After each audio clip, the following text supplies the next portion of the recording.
पहिरों असां ईअं बुखियात कोन हुयासीं असांजा पंहिंजा दर ते माण्हू अची मानी खाईंदा हुआ। अॼु असां इहो रोडनि ते मुक़दर जो पासो कुझु तव्हां त कुझु ताउन कयो। असां फ़क़ीर बि न आहियूं, वरी गाॾी अचनि था राशन जो सभु भॼंदे असां त कॾहिं ईअं न भॼियासीं न।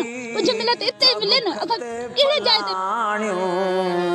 सॼी सिंध मुंहिंजी खज़ाना खाणियूं खज़ाना खाणियूं असां देशवासी त बुख ते पलाणियूं।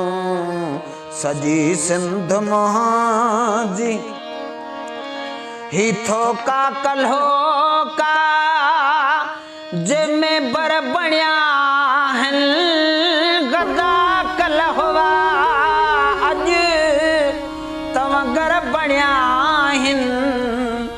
ही थोका कल्हो का जंहिंमें बर बणिया आहिनि गदा कल्हवा अॼु तव्हां घर बणिया आहिनि।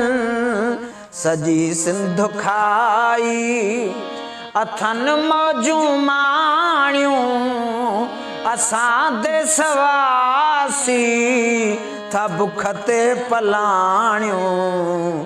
सॼी सिंध मुंहिंजी खज़ाना खाणियूं असां सिंध वारा था बुख ते पलाणियूं। सॼी सिंध मुंहिंजी वागुन जे हथ में वरी अॼु बि वागूं मगर क़ौम मुंहिंजी खे ना हिन सुॼागूं। वागुन जे हथ में वरी अॼु बि वागूं मगर क़ौम मुंहिंजी खे ना हिन सुॼागूं। चरिया चटवायूं नथा सच सुञाणूं असां देशवासी था बुख ते पलाणियूं। सॼी सिंध मुंहिंजी चङो मुड़ुस चूंडियो असां जिन चङनि खे गैरत न हुई का असली उन्हनि खे।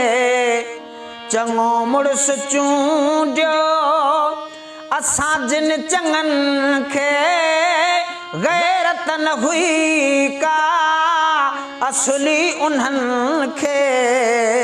धरतीअ जूं धजियूं हथां तन उॾायूं असां देशवासी था बुख ते पलाणियूं।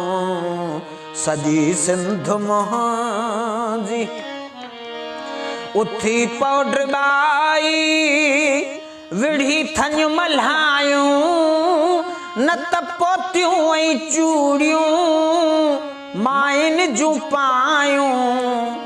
उथी पाउडर बाई विढ़ी थञ मल्हायूं न त पोतियूं ऐं चूड़ियूं माइन जूं पायूं। विढ़नि पंहिंजे पारां ही सिंधी नियाणियूं असां देशवासी था बुख ते पलाणियूं। सॼी सिंध मुंहिंजी